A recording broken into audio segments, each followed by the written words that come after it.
আসলে ভাইরাল বিষয়টা অনেক সেন্সিটিভ একটা টপিক, এবং এই যেহেতু আমি নিজেও ভাইরাল হতে চাই না কোনো নেতিবাচক কথা বা কোনো কিছু বলে, সেগুলো বলবো যে এটা যার যার ব্যক্তিগত ব্যাপার। কে কিভাবে ফেম পেতে চায় সেটা তাদের ব্যাপার। আমি অভিনয় করে, নাচ করে, সুস্থ সঙ্গীত চর্চা, নৃত্য চর্চা করেই আপনাদের ভালোবাসা পেতে চাই। আর বাকিরা কিভাবে পাচ্ছে সেটা আমার দেখা উচিত।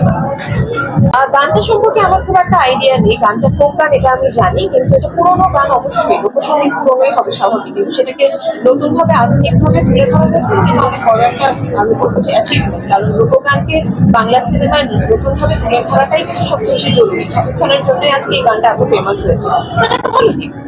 আমি ক্লাসিক্যালি ট্রেন ডান্সার। আমি কত্থকের উপরে আমার সাইমনা নিপান পারফর্মিং আর্টস একাডেমি থেকে আমার ডিপ্লোমা করা, এবং আমি 2012 সালে বেঙ্গলি নাচ বাংলাদেশ নাচ রিয়ালিটি শোতে ফার্স্ট রানার হয়েছি।